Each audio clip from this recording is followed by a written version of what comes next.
Chapter 1. Laying Plans 1. Sun Tzu said, "The art of war is of vital importance to the state." 2. It is a matter of life and death, a road either to safety or to ruin. Hence it is a subject of inquiry which can on no account be neglected. 3.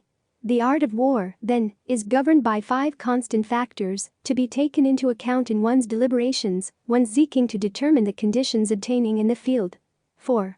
These are 1. The moral law, 2. Heaven, 3. Earth, 4. The commander, 5. Method and discipline. 5. 6. The moral law causes the people to be in complete accord with their ruler, so that they will follow him regardless of their lives, undismayed by any danger. 7. Heaven signifies night and day, cold and heat, times and seasons. 8. Earth comprises distances, great and small, danger and security, open ground and narrow passes, the chances of life and death. 9. The commander stands for the virtues of wisdom, sincerity, benevolence, courage and strictness. 10. By method and discipline are to be understood the marshalling of the army in its proper subdivisions, the graduations of rank among the officers, the maintenance of roads by which supplies may reach the army, and the control of military expenditure. 11. These 5 heads should be familiar to every general. He who knows them will be victorious, he who knows them not will fail. 12. Therefore, in your deliberations, when seeking to determine the military conditions, let them be made the basis of a comparison, in this wise. 13. 1. Which of the 2 sovereigns is imbued with the moral law? 2. Which of the 2 generals has most ability? 3. With whom lie the advantages derived from heaven and earth? 4. On which side is discipline most rigorously enforced?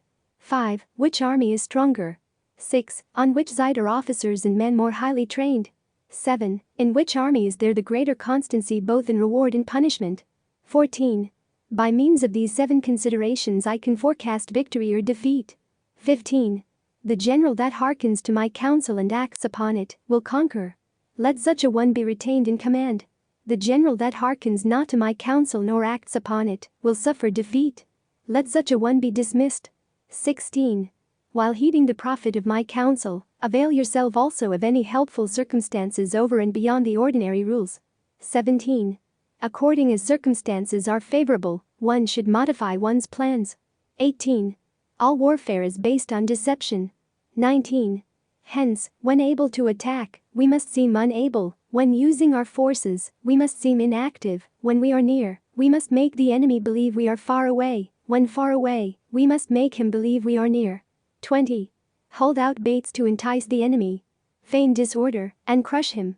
21. If he is secure at all points, be prepared for him. If he is in superior strength, evade him. 22. If your opponent is of choleric temper, seek to irritate him.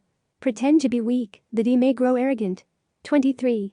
If he is taking his ease, give him no rest. If his forces are united, separate them. 24. Attack him where he is unprepared, appear where you are not expected. 25.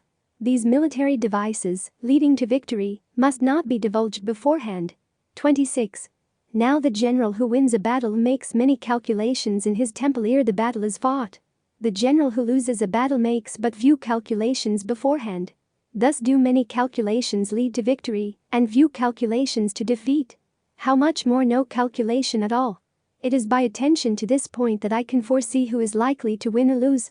Chapter 2. Waging War 1. Sun Tzu said, "In the operations of war, where there are in the field 1,000 swift chariots, as many heavy chariots, and 100,000 mail-clad soldiers, with provisions enough to carry them 1,000 li, the expenditure at home and at the front, including entertainment of guests, small items such as glue and paint, and sums spent on chariots and armor, will reach the total of 1,000 ounces of silver per day. Such is the cost of raising an army of 100,000 men." 2. When you engage in actual fighting, if victory is long in coming, then men's weapons will grow dull, and their ardor will be damped. If you lay siege to a town, you will exhaust your strength. 3. Again, if the campaign is protracted, the resources of the state will not be equal to the strain. 4. Now, when your weapons are dulled, your ardor damped, your strength exhausted, and your treasure spent, other chieftains will spring up to take advantage of your extremity. Then no man, however wise, will be able to avert the consequences that must ensue. 5. Thus, though we have heard of stupid haste in war, cleverness has never been seen associated with long delays. 6. There is no instance of a country having benefited from prolonged warfare. 7. It is only one who is thoroughly acquainted with the evils of war that can thoroughly understand a profitable way of carrying it on. 8. The skillful soldier does not raise a second levy, neither are his supply wagons loaded more than twice. 9. Bring war material with you from home, but forage on the enemy. Thus the army will have food enough for its needs. 10. Poverty of the state exchequer causes an army to be maintained by contributions from a distance. Contributing to maintain an army at a distance causes the people to be impoverished. 11. On the other hand, the proximity of an army causes prices to go up, and high prices cause the people's substance to be drained away. 12. When their substance is drained away, the peasantry will be afflicted by heavy exactions. 13-14. With this loss of substance and exhaustion of strength, the homes of the people will be stripped bare, and 3/10 of their income will be dissipated, while government expenses for broken chariots, worn-out horses, breastplates and helmets, bows and arrows, spears and shields, protective mantles, draft oxen and heavy wagons, will amount to 4/10 of its total revenue. 15. Hence a wise general makes a point of foraging on the enemy. 1 cartload of the enemy's provisions is equivalent to 20 of one's own, and likewise a single pickle of his provender is equivalent to 20 from one's own store. 16. Now in order to kill the enemy, our men must be roused to anger, that there may be advantage from defeating the enemy, they must have their rewards. 17. Therefore in chariot fighting, when 10 or more chariots have been taken, those should be rewarded who took the first. Our own flags should be substituted for those of the enemy, and the chariots mingled and used in conjunction with ours. The captured soldiers should be kindly treated and kept. 18. This is called using the conquered foe to augment one's own strength. 19. In war, then, let your great object be victory, not lengthy campaigns. 20. Thus it may be known that the leader of armies is the arbiter of the people's fate, the man on whom it depends whether the nation shall be in peace or in peril. Chapter 3. Attack by Stratagem 1. Sun Tzu said, in the practical art of war, the best thing of all is to take the enemy's country whole and intact. To shatter and destroy it is not so good. So, too, it is better to recapture an army entire than to destroy it, to capture a regiment, a detachment or a company entire than to destroy them.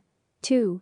Hence to fight and conquer in all your battles is not supreme excellence. Supreme excellence consists in breaking the enemy's resistance without fighting.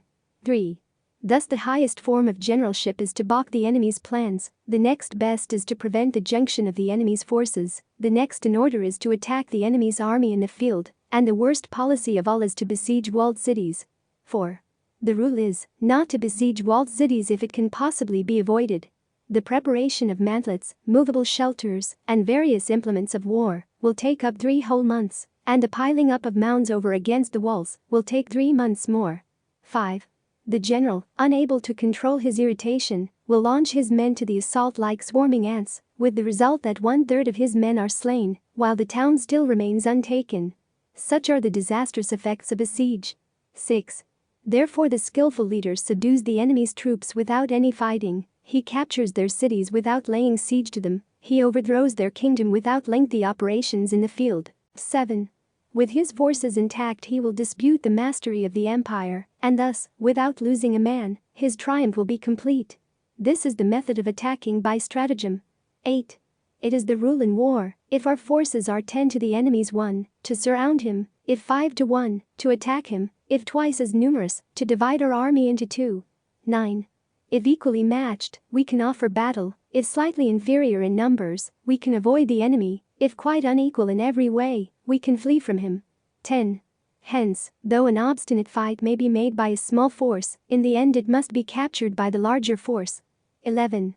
Now the general is the bulwark of the state, if the bulwark is complete at all points, the state will be strong, if the bulwark is defective, the state will be weak. 12. There are 3 ways in which a ruler can bring misfortune upon his army. 13. 1. By commanding the army to advance or to retreat, being ignorant of the fact that it cannot obey. This is called hobbling the army. 14. 2. By attempting to govern an army in the same way as he administers a kingdom, being ignorant of the conditions which obtain in an army. This causes restlessness in the soldiers' minds. 15. 3. By employing the officers of his army without discrimination, through ignorance of the military principle of adaptation to circumstances. This shakes the confidence of the soldiers. 16. But when the army is restless and distrustful, trouble is sure to come from the other feudal princes. This is simply bringing anarchy into the army and flinging victory away. 17. Thus we may know that there are 5 essentials for victory. 1. He will win who knows when to fight and when not to fight. 2. He will win who knows how to handle both superior and inferior forces. 3. He will win whose army is animated by the same spirit throughout all its ranks. 4. He will win who, prepared himself, waits to take the enemy unprepared. 5. He will win who has military capacity and is not interfered with by the sovereign. 18. Hence the saying, if you know the enemy and know yourself, you need not fear the result of 100 battles. If you know yourself but not the enemy, for every victory gained you will also suffer a defeat. If you know neither the enemy nor yourself, you will succumb in every battle. Chapter 4. Tactical Dispositions 1. Sun Tzu said, the good fighters of old first put themselves beyond the possibility of defeat, and then waited for an opportunity of defeating the enemy. 2. To secure ourselves against defeat lies in our own hands, but the opportunity of defeating the enemy is provided by the enemy himself. 3. Thus the good fighter is able to secure himself against defeat, but cannot make certain of defeating the enemy. 4. Hence the saying, one may know how to conquer without being able to do it. 5. Security against defeat implies defensive tactics, ability to defeat the enemy means taking the offensive. 6. Standing on the defensive indicates insufficient strength, attacking, a superabundance of strength. 7. The general who is skilled in defense hides in the most secret recesses of the earth, he who is skilled in attack flashes forth from the topmost heights of heaven. Thus on the one hand we have ability to protect ourselves, on the other, a victory that is complete. 8. To see victory only when it is within the ken of the common herd is not the acme of excellence. 9. Neither is it the acme of excellence if you fight and conquer, and the whole empire says, well done. 10. To lift an autumn hair is no sign of great strength, to see the sun and moon is no sign of sharp sight, to hear the noise of thunder is no sign of a quick ear. 11. What the ancients called a clever fighter is one who not only wins, but excels in winning with ease. 12. Hence his victories bring him neither reputation for wisdom nor credit for courage. 13. He wins his battles by making no mistakes. Making no mistakes is what establishes the certainty of victory, for it means conquering an enemy that is already defeated. 14. Hence the skillful fighter puts himself into a position which makes defeat impossible, and does not miss the moment for defeating the enemy. 15. Thus it is that in war the victorious strategist only seeks battle after the victory has been won, whereas he who is destined to defeat first fights and afterwards looks for victory. 16. The consummate leader cultivates the moral law and strictly adheres to method and discipline, thus it is in his power to control success. 17. In respect of military method, we have, firstly, measurement, secondly, estimation of quantity, thirdly, calculation, fourthly, balancing of chances, fifthly, victory. 18. Measurement owes its existence to earth, estimation of quantity to measurement, calculation to estimation of quantity, balancing of chances to calculation, and victory to balancing of chances. 19. A victorious army opposed to a routed one is as a pound's weight placed in a scale against a single grain. 20. The onrush of a conquering force is like the bursting of pent-up waters into a chasm 1,000 fathoms deep. Chapter 5. Energy 1. Sun Tzu said, the control of a large force is the same principle as the control of a few men. It is merely a question of dividing up their numbers. 2. Fighting with a large army under your command is nowise different from fighting with a small one.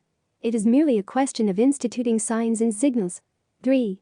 To ensure that your whole host may withstand the brunt of the enemy's attack and remain unshaken, this is effected by maneuvers direct and indirect. 4. That the impact of your army may be like a grindstone dashed against an egg, this is effected by the science of weak points and strong. 5. In all fighting, the direct method may be used for joining battle, but indirect methods will be needed in order to secure victory. 6.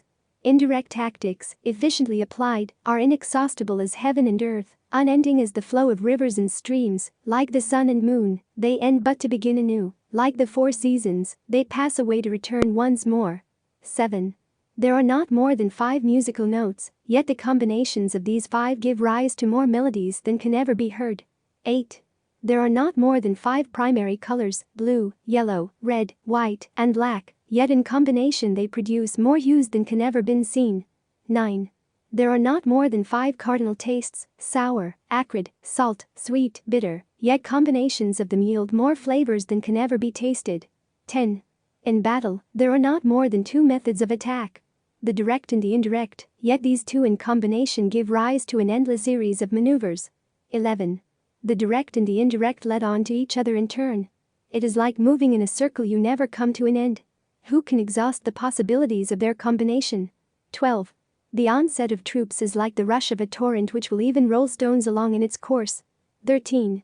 The quality of decision is like the well-timed swoop of a falcon which enables it to strike and destroy its victim. 14. Therefore the good fighter will be terrible in his onset and prompt in his decision. 15. Energy may be likened to the bending of a crossbow, decision to the releasing of a trigger. 16. Amid the turmoil and tumult of battle, there may be seeming disorder, and yet no real disorder at all. Amid confusion and chaos, your array may be without head or tail, yet it will be proof against defeat. 17. Simulated disorder postulates perfect discipline, simulated fear postulates courage, simulated weakness postulates strength. 18. Hiding order beneath the cloak of disorder is simply a question of subdivision. Concealing courage under a show of timidity presupposes a fund of latent energy. Masking strength with weakness is to be effected by tactical dispositions. 19. Thus one who is skillful at keeping the enemy on the move maintains deceitful appearances, according to which the enemy will act. He sacrifices something that the enemy may snatch at it. 20. By holding out baits, he keeps him on the march, then with a body of picked men, he lies in wait for him. 21. The clever combatant looks to the effect of combined energy and does not require too much from individuals. Hence his ability to pick out the right men and utilize combined energy. 22. When he utilizes combined energy, his fighting men become as it were like unto rolling logs or stones. For it is the nature of a log or stone to remain motionless on level ground, and to move when on a slope, if four-cornered, to come to a standstill, but if round-shaped, to go rolling down. 23. Thus the energy developed by good fighting men is as the momentum of a round stone rolled down a mountain thousands of feet in height. So much on the subject of energy. Chapter 6. Weak Points and Strong One. Sun Tzu said, "Whoever is versed in the field and awaits the coming of the enemy will be fresh for the fight. Whoever is second in the field and has to hasten to battle will arrive exhausted." 2. Therefore the clever combatant imposes his will on the enemy, but does not allow the enemy's will to be imposed on him. 3. By holding out advantages to him, he can cause the enemy to approach of his own accord, or, by inflicting damage, he can make it impossible for the enemy to draw near. 4. If the enemy is taking his ease, he can harass him. If well supplied with food, he can starve him out. If quietly encamped, he can force him to move. 5. Appear at points which the enemy must hasten to defend. March swiftly to places where you are not expected. 6. An army may march great distances without distress if it marches through country where the enemy is not. 7. You can be sure of succeeding in your attacks if you only attack places which are undefended. You can ensure the safety of your defense if you only hold positions that cannot be attacked. 8. Hence that general is skillful in attack whose opponent does not know what to defend, and he is skillful in defense whose opponent does not know what to attack. 9. O divine art of subtlety and secrecy! Through you we learn to be invisible, through you inaudible, and hence we can hold the enemy's fate in our hands. 10. You may advance and be absolutely irresistible. If you make for the enemy's weak points, you may retire and be safe from pursuit if your movements are more rapid than those of the enemy. 11. If we wish to fight, the enemy can be forced to an engagement, even though he be sheltered behind a high rampart and a deep ditch. All we need do is attack some other place that he will be obliged to relieve. 12. If we do not wish to fight, we can prevent the enemy from engaging us, even though the lines of our encampment be merely traced out on the ground. All we need do is to throw something odd and unaccountable in his way. 13. By discovering the enemy's dispositions and remaining invisible ourselves, we can keep our forces concentrated, while the enemy's must be divided. 14. We can form a single united body, while the enemy must split up into fractions. Hence there will be a whole pitted against separate parts of a whole, which means that we shall be many to the enemy's view. 15. And if we are able thus to attack an inferior force with a superior one, Our opponents will be in dire straits. 16. The spot where we intend to fight must not be made known, for then the enemy will have to prepare against a possible attack at several different points, and his forces being thus distributed in many directions, the numbers we shall have to face at any given point will be proportionately few. 17. For should the enemy strengthen his van, he will weaken his rear; should he strengthen his rear, he will weaken his van; should he strengthen his left, he will weaken his right; should he strengthen his right, he will weaken his left. If he sends reinforcements everywhere, he will everywhere be weak. 18. Numerical weakness comes from having to prepare against possible attacks, numerical strength from compelling our adversary to make these preparations against us. 19. Knowing the place and the time of the coming battle, we may concentrate from the greatest distances in order to fight. 20. But if neither time nor place be known, then the left wing will be impotent to succor the right equally impotent to succor the left, the van unable to relieve the rear, or the rear to support the van. How much more so if the furthest portions of the army are anything under 100 li apart, and even the nearest are separated by several li. 21. Though according to my estimate the soldiers of you would exceed our own in number, that shall advantage them nothing in the matter of victory. I say then that victory can be achieved. 22. Though the enemy be stronger in numbers, we may prevent him from fighting. Scheme so as to discover his plans and the likelihood of their success. 23. Rouse him, and learn the principle of his activity or inactivity. Force him to reveal himself, so as to find out his vulnerable spots. 24. Carefully compare the opposing army with your own, so that you may know where strength is superabundant and where it is deficient. 25. In making tactical dispositions, the highest pitch you can attain is to conceal them. Conceal your dispositions, and you will be safe from the prying of the subtlest spies, from the machinations of the wisest brains. 26. How victory may be produced for them out of the enemy's own tactics, that is what the multitude cannot comprehend. 27. All men can see the tactics whereby I conquer, but what none can see is the strategy out of which victory is evolved. 28. Do not repeat the tactics which have gained you one victory, but let your methods be regulated by the infinite variety of circumstances. 29. Military tactics are like unto water, for water in its natural course runs away from high places and hastens downwards. 30. So in war, the way is to avoid what is strong, and to strike at what is weak. 31. Water shapes its course according to the nature of the ground over which it flows. The soldier works out his victory in relation to the foe whom he is facing. 32. Therefore, just as water retains no constant shape, so in warfare there are no constant conditions. 33. He who can modify his tactics in relation to his opponent and thereby succeed in winning, may be called a heaven-born captain. 34. The 5 elements, water, fire, wood, metal, earth, are not always equally predominant. The 4 seasons make way for each other in turn. There are short days and long. The moon has its periods of waning and waxing. Chapter 7. Maneuvering 1. Sun Tzu said, in war, the general receives his commands from the sovereign. 2. Having collected an army and concentrated his forces, he must blend and harmonize the different elements thereof before pitching his camp. 3. After that comes tactical maneuvering, than which there is nothing more difficult. The difficulty of tactical maneuvering consists in turning the devious into the direct, and misfortune into gain. 4. Thus, to take a long and circuitous route, after enticing the enemy out of the way, and those starting after him, to contrive to reach the goal before him, shows knowledge of the artifice of deviation. 5. Maneuvering with an army is advantageous, with an undisciplined multitude, most dangerous. 6. If you set a fully equipped army in march in order to snatch an advantage, the chances are that you will be too late. On the other hand, to detach a flying column for the purpose involves the sacrifice of its baggage and stores. 7. Thus, if you order your men to roll up their buff coats and make forced marches without halting day or night, covering double the usual distance at a stretch, doing 100 li in order to wrest an advantage, the leaders of all your 3 divisions will fall into the hands of the enemy. 8. The stronger men will be in front, the jaded ones will fall behind, and on this plan only 1/10 of your army will reach its destination. 9. If you march 50 li in order to outmaneuver the enemy, you will lose the leader of your first division, and only half your force will reach the goal. 10. If you march 30 li with the same object, 2/3 of your army will arrive. 11. We may take it then that an army without its baggage train is lost, Without provisions it is lost, without bases of supply it is lost. 12. We cannot enter into alliances until we are acquainted with the designs of our neighbors. 13. We are not fit to lead an army on the march unless we are familiar with the face of the country, its mountains and forests, its pitfalls and precipices, its marshes and swamps. 14.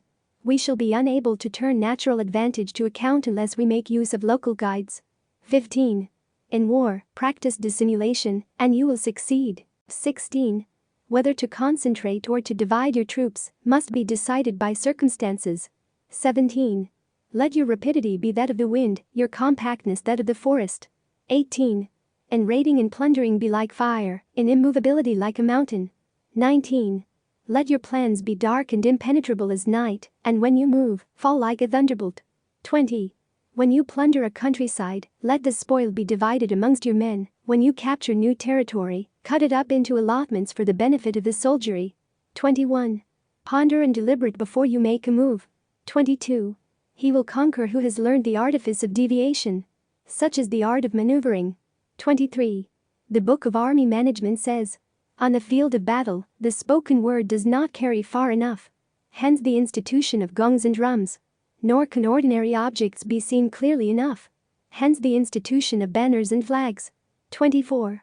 Gongs and drums, banners and flags, are means whereby the ears and eyes of the host may be focused on one particular point.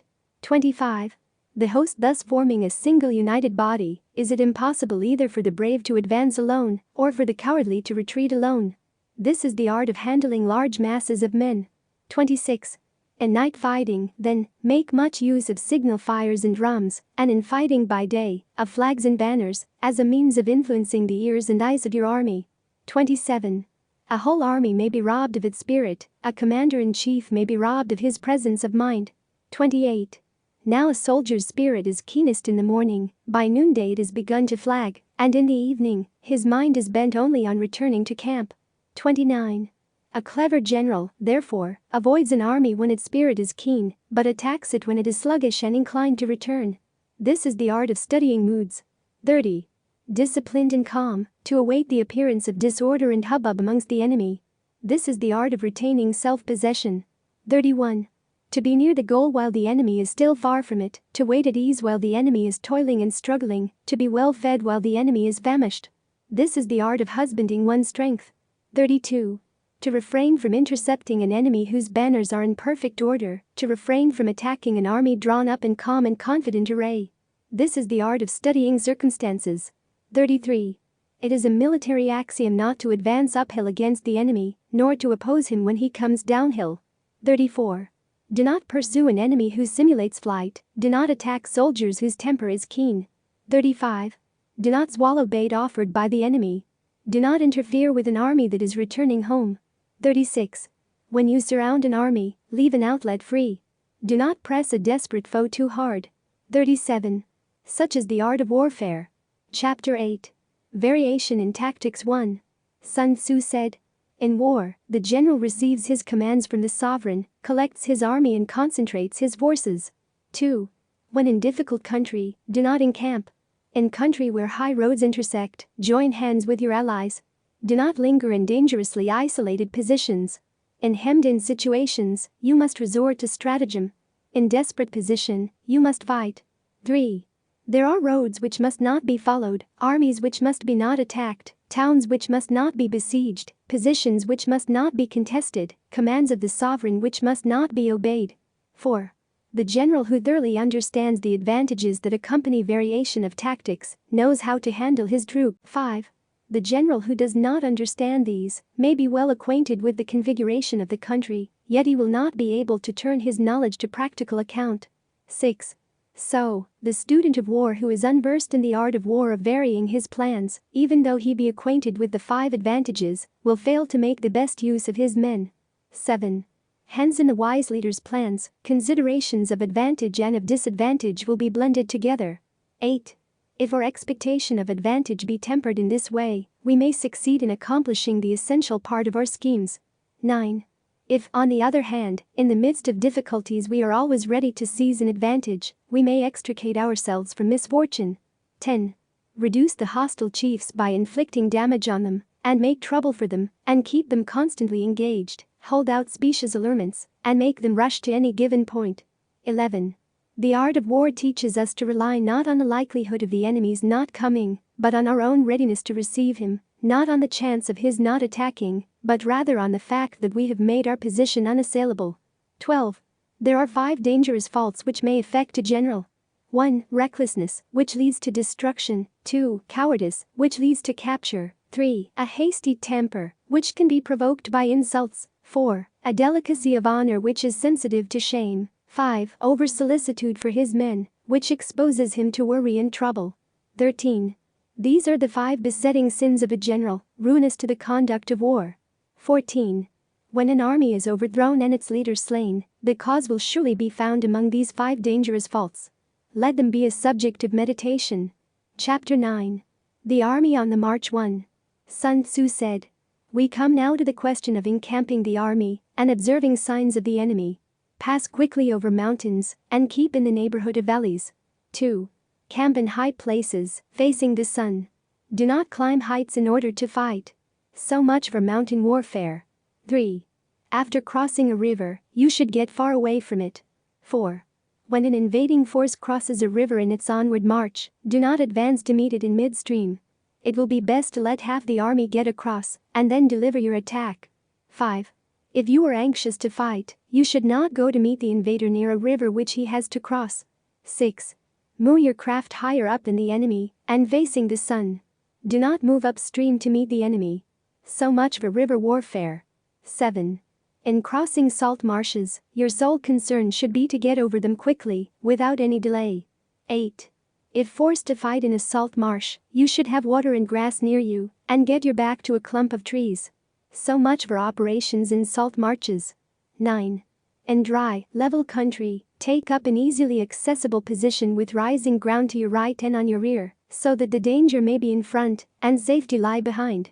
So much for campaigning in flat country. 10. These are the 4 useful branches of military knowledge which enabled the Yellow Emperor to vanquish 4 several sovereigns. 11. All armies prefer high ground to low, and sunny places to dark. 12. If you are careful of your men and camp on hard ground, the army will be free from disease of every kind, and this will spell victory. 13. When you come to a hill or a bank, occupy the sunny side, with the slope on your right rear. Thus you will at once act for the benefit of your soldiers and utilize the natural advantages of the ground. 14. When, in consequence of heavy rains up country, a river which you wish to ford is swollen and flecked with foam, you must wait until it subsides.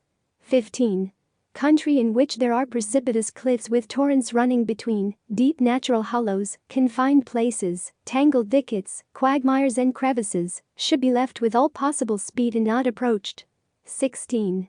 While we keep away from such places, we should get the enemy to approach them. While we face them, we should let the enemy have them on his rear. 17. If in the neighborhood of your camp there should be any hilly country, ponds surrounded by aquatic grass, hollow basins filled with reeds, or woods with thick undergrowth, they must be carefully routed out and searched, for these are places where men in ambush or insidious spies are likely to be lurking. 18. When the enemy is close at hand and remains quiet, he is relying on the natural strength of his position. 19. When he keeps aloof and tries to provoke a battle, he is anxious for the other side to advance. 20. If his place of encampment is easy of access, he is tendering a bait. 21. Movement amongst the trees of a forest shows that the enemy is advancing. The appearance of a number of screens in the midst of thick grass means that the enemy wants to make us suspicious. 22. The rising of birds in their flight is the sign of an ambuscade. Startled beasts indicate that a sudden attack is coming. 23.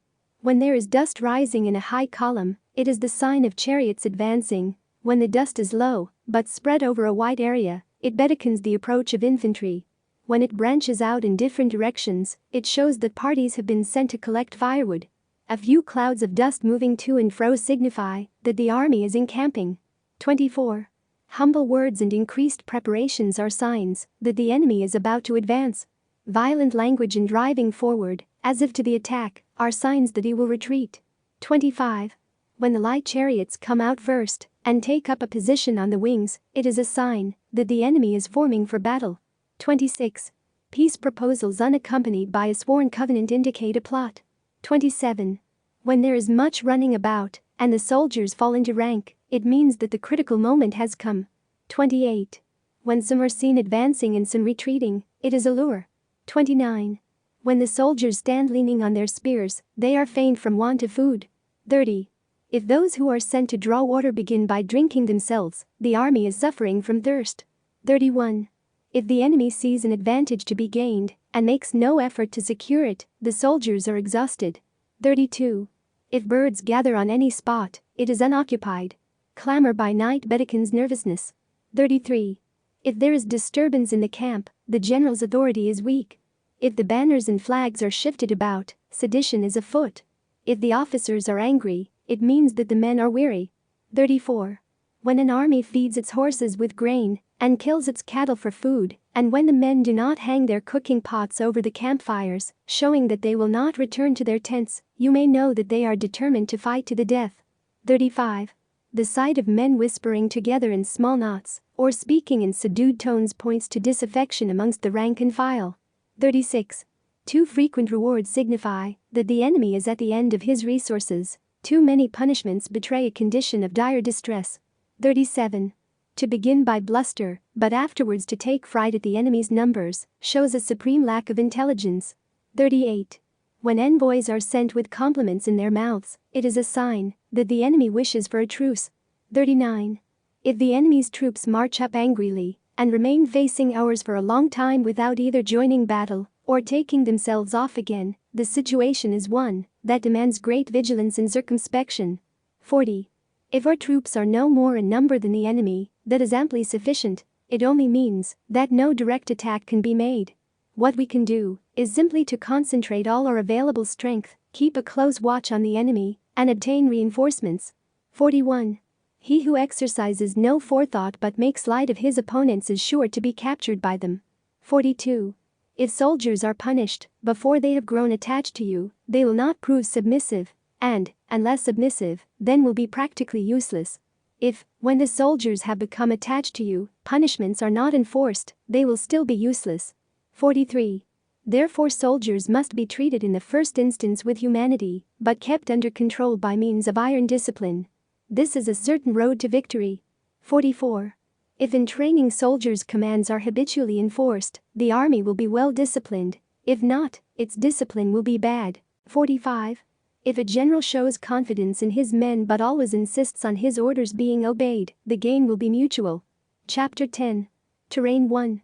Sun Tzu said, "We may distinguish 6 kinds of terrain, to wit, 1. Accessible ground, 2. Entangling ground, 3. Temporizing ground, 4. Narrow passes, 5. Precipitous heights, 6. Positions at a great distance from the enemy. 2. Ground which can be freely traversed by both sides is called accessible. 3. With regard to ground of this nature, be before the enemy in occupying the raised and sunny spots, and carefully guard your line of supplies. Then you will be able to fight with advantage. 4. Ground which can be abandoned but is hard to reoccupy is called entangling. 5. From a position of this sort, if the enemy is unprepared, you may sally forth and defeat him. But if the enemy is prepared for your coming, and you fail to defeat him, then, return being impossible, disaster will ensue. 6. When the position is such that neither side will gain by making the first move, it is called temporizing ground. 7. In a position of this sort, even though the enemy should offer us an attractive bait, it will be advisable not to stir forth, but rather to retreat, thus enticing the enemy in his turn. Then, when part of his army has come out, we may deliver our attack with advantage. 8. With regard to narrow passes, if you can occupy them first, let them be strongly garrisoned and await the advent of the enemy. 9. Should the army forestall you in occupying a pass, do not go after him if the pass is fully garrisoned, but only if it is weakly garrisoned. 10.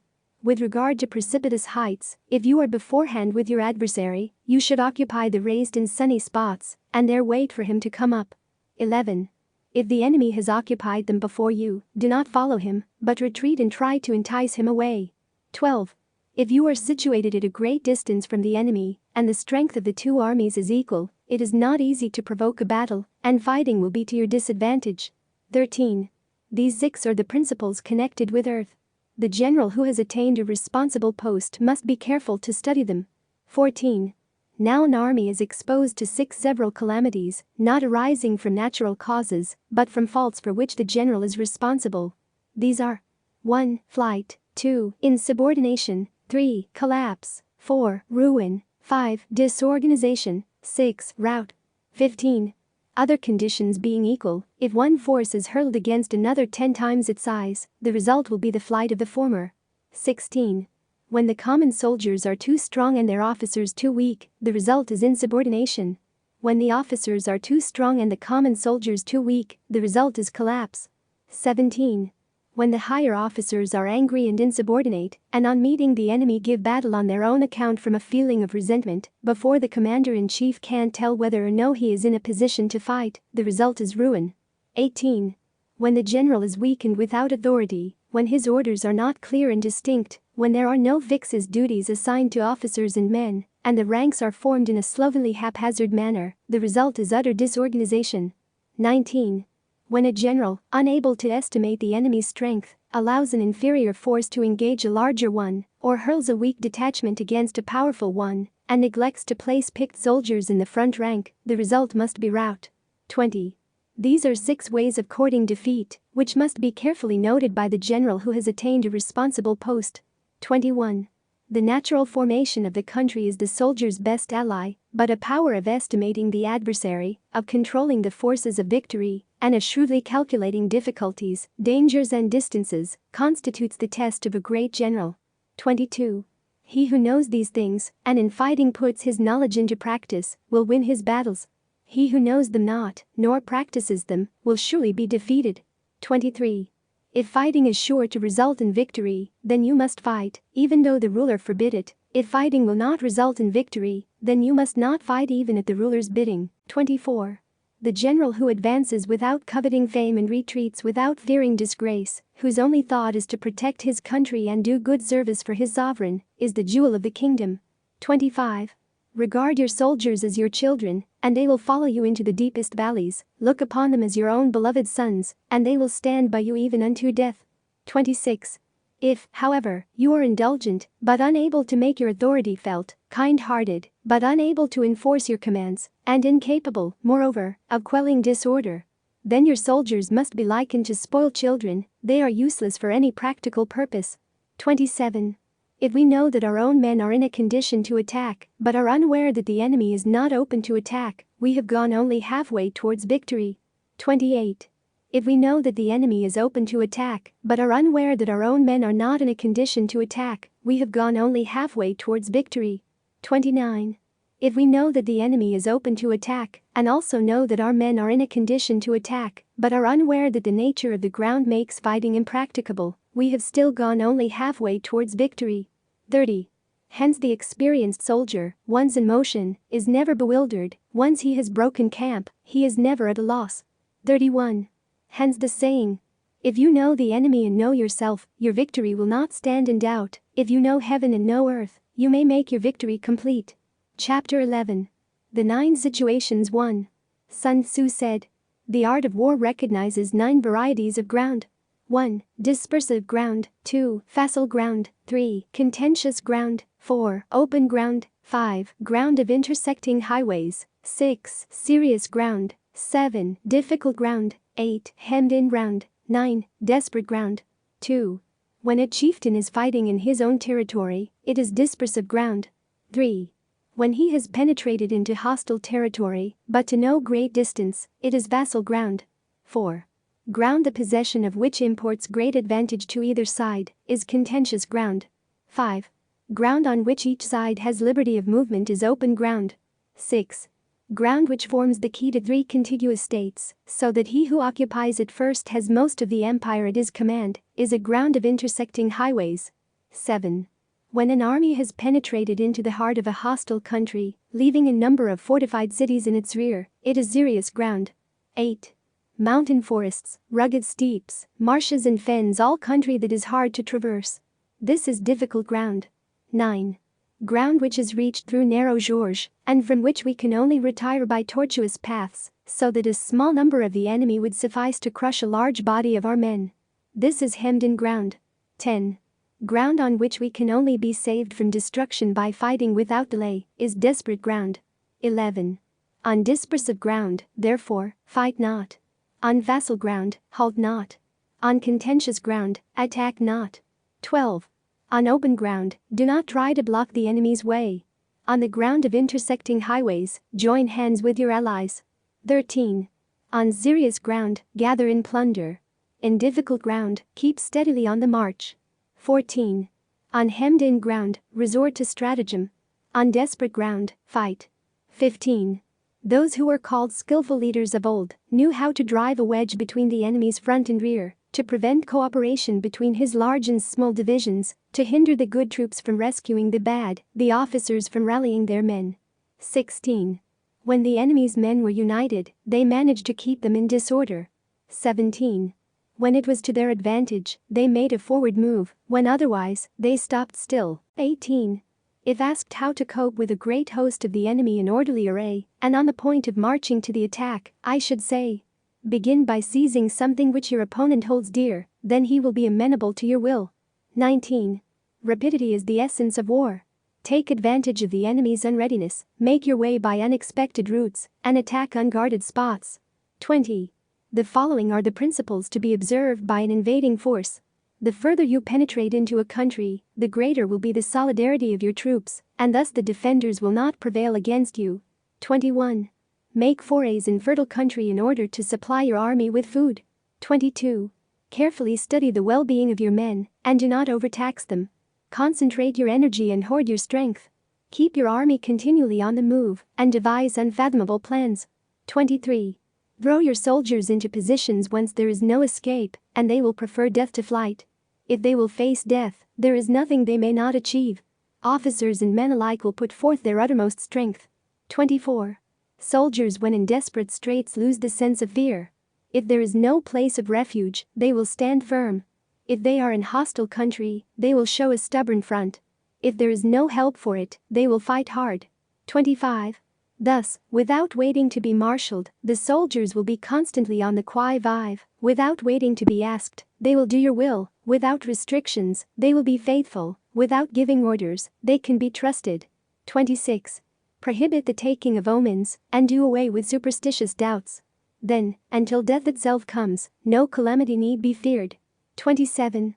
If our soldiers are not overburdened with money, it is not because they have a distaste for riches. If their lives are not unduly long, it is not because they are disinclined to longevity. 28. On the day they are ordered out to battle, your soldiers may weep, those sitting up bedewing their garments, and those lying down letting the tears run down their cheeks. But let them once be brought to bay, and they will display the courage of a Chu or a Kue. 29. The skillful tactician may be likened to the Shuai-jan. Now the Shuai-jan is a snake that is found in the Ch'Ang mountains. Strike at its head, and you will be attacked by its tail. Strike at its tail, and you will be attacked by its head. Strike at its middle, and you will be attacked by head and tail both. 30. Asked if an army can be made to imitate the Shuai-jan, I should answer, yes. For the men of Wu and the men of Yue are enemies, yet if they are crossing a river in the same boat and are caught by a storm, they will come to each other's assistance, just as the left hand helps the right. 31. Hence it is not enough to put one's trust in the tethering of horses, and the burying of chariot wheels in the ground. 32. The principle on which to manage an army is to set up one standard of courage which all must reach. 33. How to make the best of both strong and weak, that is a question involving the proper use of ground. 34. Thus the skillful general conducts his army just as though he were leading a single man, willy-nilly, by the hand. 35. It is the business of a general to be quiet and thus ensure secrecy, upright and just, and thus maintain order. 36. He must be able to mystify his officers and men by false reports and appearances, and thus keep them in total ignorance. 37. By altering his arrangements and changing his plans, he keeps the enemy without definite knowledge. By shifting his camp and taking circuitous routes, he prevents the enemy from anticipating his purpose. 38. At the critical moment, the leader of an army acts like one who has climbed up a height and then kicks away the ladder behind him. He carries his men deep into hostile territory before he shows his hand. 39. He burns his boats and breaks his cooking pots. Like a shepherd driving a flock of sheep, he drives his men this way and that, and nothing knows whither he is going. 40. To muster his host and bring it into danger. This may be termed the business of the general. 41. The different measures suited to the 9 varieties of ground, the expediency of aggressive or defensive tactics, and the fundamental laws of human nature. These are things that must most certainly be studied. 42. When invading hostile territory, the general principle is that penetrating deeply brings cohesion, penetrating but a short way means dispersion. 43. When you leave your own country behind and take your army across neighborhood territory, you find yourself on critical ground. When there are means of communication on all 4 sides, the ground is one of intersecting highways. 44. When you penetrate deeply into a country, it is serious ground. When you penetrate but a little way, it is vassal ground. 45. When you have the enemy's strongholds on your rear and narrow passes in front, it is hemmed-in ground. When there is no place of refuge at all, it is desperate ground. 46. Therefore, on dispersive ground, I would inspire my men with unity of purpose. On vassal ground, I would see that there is close connection between all parts of my army.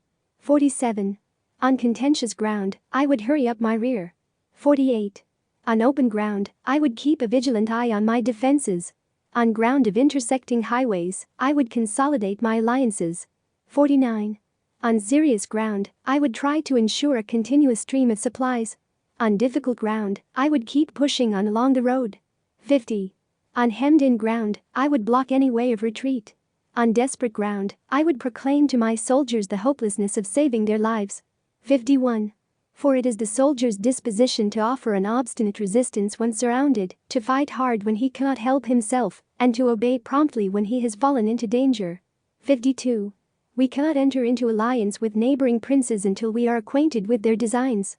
We are not fit to lead an army on the march unless we are familiar with the face of the country, its mountains and forests, its pitfalls and precipices, its marshes and swamps. We shall be unable to turn natural advantages to account unless we make use of local guides. 53. To be ignored of any one of the following 4 or 5 principles does not befit a warlike prince. 54. When a warlike prince attacks a powerful state, his generalship shows itself in preventing the concentration of the enemy's forces. He overawes his opponents, and their allies are prevented from joining against him. 55. Hence he does not strive to ally himself with all and sundry, nor does he foster the power of other states. He carries out his own secret designs, keeping his antagonists in awe. Thus he is able to capture their cities and overthrow their kingdoms. 56. Bestow rewards without regard to rule, issue orders without regard to previous arrangements, and you will be able to handle a whole army, as though you had to do with but a single man. 57. Confront your soldiers with the deed itself, never let them know your design. When the outlook is bright, bring it before their eyes, but tell them nothing when the situation is gloomy. 58. Place your army in deadly peril, and it will survive, plunge it into desperate straits, and it will come off in safety. 59. For it is precisely when a force has fallen into harm's way that is capable of striking a blow for victory. 60. Success in warfare is gained by carefully accommodating ourselves to the enemy's purpose. 61. By persistently hanging on the enemy's flank, we shall succeed in the long run in killing the commander-in-chief. 62. This is called ability to accomplish a thing by sheer cunning. 63. On the day that you take up your command, block the frontier passes, destroy the official tallies, and stop the passage of all emissaries. 64. Be stern in the council chamber, so that you may control the situation. 65. If the enemy leaves a door open, you must rush in. 66. Forestall your opponent by seizing what he holds dear, and subtly contrive to time his arrival on the ground. 67. Walk in the path defined by rule, and accommodate yourself to the enemy until you can fight a decisive battle. 68. At first, then, exhibit the coyness of a maiden, until the enemy gives you an opening, afterwards emulate the rapidity of a running hare, and it will be too late for the enemy to oppose you. Chapter 12. The Attack by Fire 1. Sun Tzu said, "There are 5 ways of attacking with fire. The first is to burn soldiers in their camp, the second is to burn stores, the third is to burn baggage, trains, the fourth is to burn arsenals and magazines, the fifth is to hurl dropping fire amongst the enemy. 2. In order to carry out an attack, we must have means available. The material for raising fire should always be kept in readiness. 3. There is a proper season for making attacks with fire, and special days for starting a conflagration. 4. The proper season is when the weather is very dry. The special days are those when the moon is in the constellations of the sieve, the wall, the wing or the crossbar, for these 4 are all days of rising wind. 5. In attacking with fire, one should be prepared to meet 5 possible developments. 6. 1. When fire breaks out inside to enemy's camp, respond at once with an attack from without. 7. 2. If there is an outbreak of fire, but the enemy soldiers remain quiet, bide your time and do not attack. 8. 3. When the force of the flames has reached its height, follow it up with an attack, if that is practicable; if not, stay where you are. 9. 4. If it is possible to make an assault with fire from without, do not wait for it to break out within, but deliver your attack at a favorable moment. 10. 5. When you start a fire, be to windward of it. Do not attack from the leeward. 11. A wind that rises in the daytime lasts long, but a night breeze soon falls. 12. In every army, the 5 developments connected with fire must be known, the movements of the stars calculated, and a watch kept for the proper days. 13. Hence those who use fire as an aid to the attack show intelligence, those who use water as an aid to the attack gain an accession of strength. 14. By means of water, an enemy may be intercepted, but not robbed of all his belongings. 15. Unhappy is the fate of one who tries to win his battles and succeed in his attacks without cultivating the spirit of enterprise, for the result is waste of time and general stagnation. 16.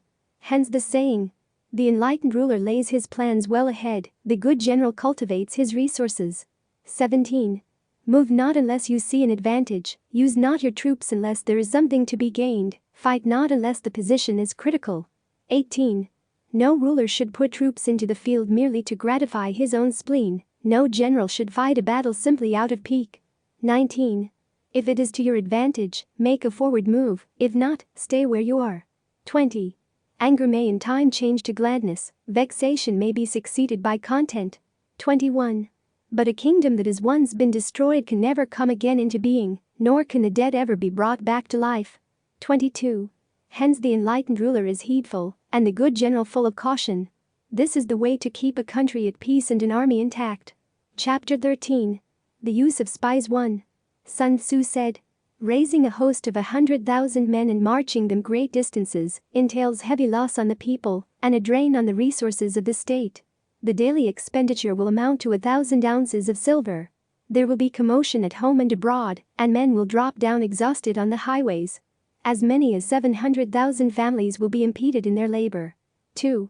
Hostile armies may face each other for years, striving for the victory which is decided in a single day. This being so, to remain in ignorance of the enemy's condition, simply because one grudges the outlay of 100 ounces of silver in honors and emoluments, is the height of inhumanity. 3. One who acts thus is no leader of men, no present help to his sovereign, no master of victory. 4. Thus, what enables the wise sovereign and the good general to strike and conquer, and achieve things beyond the reach of ordinary men, is foreknowledge. 5. Now this foreknowledge cannot be elicited from spirits, it cannot be obtained inductively from experience, nor by any deductive calculation. 6. Knowledge of the enemy's dispositions can only be obtained from other men. 7. Hence the use of spies, of whom there are 5 classes. 1. Local spies. 2. Inward spies. 3. Converted spies. 4. Doomed spies. 5. Surviving spies. 8. When these 5 kinds of spy are all at work, none can discover the secret system. This is called divine manipulation of the threads. It is the sovereign's most precious faculty. 9. Having local spies means employing the services of the inhabitants of a district. 10. Having inward spies, making use of officials of the enemy. 11. Having converted spies, getting hold of the enemy's spies and using them for our own purposes. 12. Having doomed spies, doing certain things openly for purposes of deception, and allowing our spies to know of them and report them to the enemy. 13. Surviving spies, finally, are those who bring back news from the enemy's camp. 14. Hence it is that which none in the whole army are more intimate relations to be maintained than with spies. None should be more liberally rewarded. In no other business should greater secrecy be preserved. 15. Spies cannot be usefully employed without a certain intuitive sagacity. 16. They cannot be properly managed without benevolence and straightforwardness. 17. Without subtle ingenuity of mind, one cannot make certain of the truth of their reports. 18. Be subtle. Be subtle. And use your spies for every kind of business. 19. If a secret piece of news is divulged by a spy before the time is ripe, he must be put to death together with the man to whom the secret was told. 20. Whether the object be to crush an army, to storm a city, or to assassinate an individual, it is always necessary to begin by finding out the names of the attendants, the aides-de-camp, and doorkeepers and sentries of the general in command. Our spies must be commissioned to ascertain these. 21. The enemy's spies who have come to spy on us must be sought out, tempted with bribes, led away and comfortably housed. Thus they will become converted spies and available for our service. 22. It is through the information brought by the converted spy that we are able to acquire and employ local and inward spies. 23. It is owing to his information, again, that we can cause the doomed spy to carry false tidings to the enemy. 24. Lastly, it is by his information that the surviving spy can be used on appointed occasions. 25. The end and aim of spying in all its 5 varieties is knowledge of the enemy, and this knowledge can only be derived, in the first instance, from the converted spy. Hence it is essential that the converted spy be treated with the utmost liberality. 26. Of old, the rise of the Yin dynasty was due to Ai Chi, who had served under the Xia. Likewise, the rise of the Chao dynasty was due to Luya, who had served under the Yin. 27.